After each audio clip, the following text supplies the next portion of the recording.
السلام عليكم ورحمة الله وبركاته. برجر جاهز، نحمره على الجريل كده، ايدينا مسحة عشان كتر زيت، عشان هو فيه دهون هتنزل من الدهون.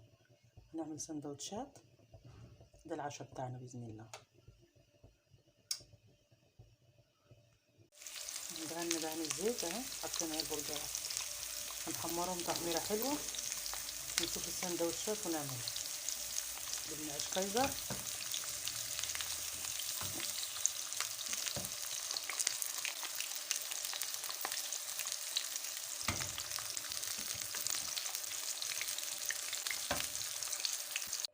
حمرنا البرجر والكباتشة جبناها وقطعناها، وقطع الطماطم حلقات والعيش الفينو. وهنعمل العشاء النهارده بالهنا والشفا يا رب، الف هنا وشفا لينا. تجيب الرغيف كايزر تفتحي خالص، الكاتشب،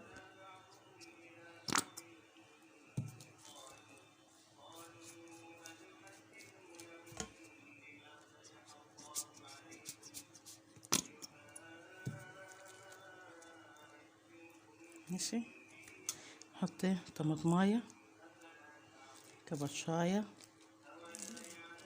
والفلفل، والبرجرايه. نعمل الكميه كلها اهي، نعمل الكميه كلها بالطريقه دي. اعمل لكم واحد تاني.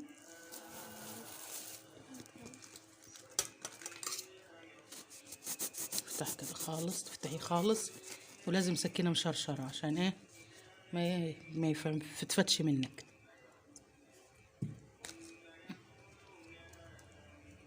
برضو الترتيب ده ايه حريه، ممكن بحط البرجرايه براحتك. حط عليها دي، حط عليها الخس كابوتشا، حط عليها الفلفل وتقفليها. دي حريه، الترتيب ده حريه. هنكمل الكميه كلها واوريها. بسم الله ما شاء الله، اللهم صل على النبي. سندوتشاتنا بالهنا والشفا، اللهم صل على النبي.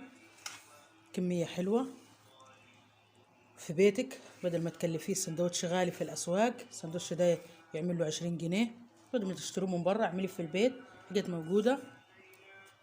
طماطم عندك، الفلفل عندك، اشترينا بس العيش الفينو.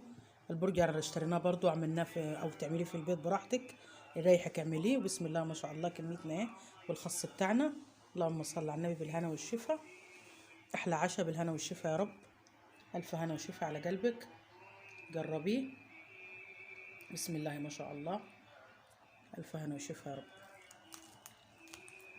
والكاتشب هو اللي عايز يزود كاتشب معاه، هو اللي عايز يزود بالهنا والشفا يا رب، الف هنا وشفا.